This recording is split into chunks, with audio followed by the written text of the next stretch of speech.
Oh, kita nyo ba yan? Meron na namang dumating na pagkalaki-laking parcel. Mapapasana all ka na lang talaga sa kapatid ko. So ayun na nga, dahil medyo pricey to at umaabot ng 4-5 daw to. Kailangan ng videohan, baka sakaling may damage at meron tayong... Hi! Oh, hi daw, sabi ni Bulilit. Ano na naman kaya ito? So ayun na nga, dahil excited tayo na makita kung ano talagang laman nito. Bubuksan na nga lang pagkahirap-hirap niyang bubuksan. Grabe ang packaging nila. Yung totoo, ipapa-open niyo ba to or i-display niyo lang to? Medyo nakakaloka kayo, ha? Oh, by the way, sige na nga, bubuksan na nga natin. Ang dami kong sinasabi. Oh yeah! Sticky! Higa mo. Gilid-gilid para ma-open. Pira o bayong? Uy, bayong. Nako po. Pala eh. Nakamatunda. Ano ba yan? Ang laki.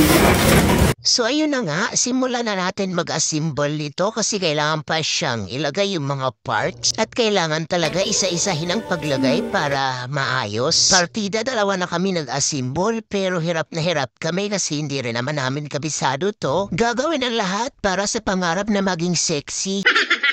Sabi nga ni Rofami, go, go, go! Yung gusto mong pumayat pero lamon ka naman ang lamon. Ang totoo kasi niyan, mga Mars, nakakapagod nga naman talagang exercise pero hindi nakakapagod kumain. Wa-effect ang exercise mga B kung lamon ka naman ng lamon? O sige, sabihin mong mali ako. Masakit man ang realidad pero kailangan natin tanggapin mga B. O siya, sa wakas natapos na rin ang pag-assemble so itesting daw muna ni Madam. O sige, padyak. O sige, padyak pa. Huwag kang tumigil hanggat di natanggal yung gulong. Karlang lang.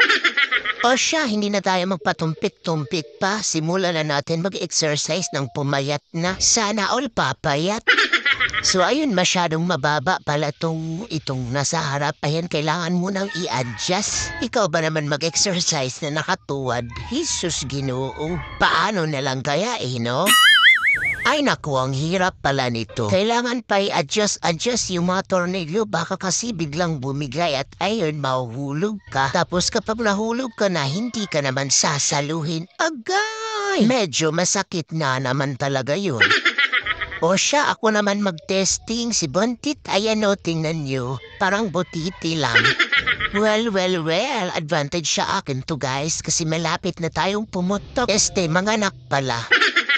O gusto naman ni Bulilit itry, sobrang liit. Akala niya naman talaga kaya niya abutin to. O diba sabi ko sa'yo di mo abuti. Maliit ka pa kasi masyado. Kain ka kasi ng more rice para maging big boy ka na. O bigla namang pumalit yung ina niya. Kusya, sige padyak ka pa ng padyak. Sige bilisan mo pa, tawa ka pa ng tawa dyan. Tingnan ko lang kung di ka maging sexy niyan kung araw-arawin mo yan. Pero ang totoo niyan mga B, magaling lang to sa umpisa, itaga mo sa bato. O diba sabi ko sa inyo kakaumpisa lang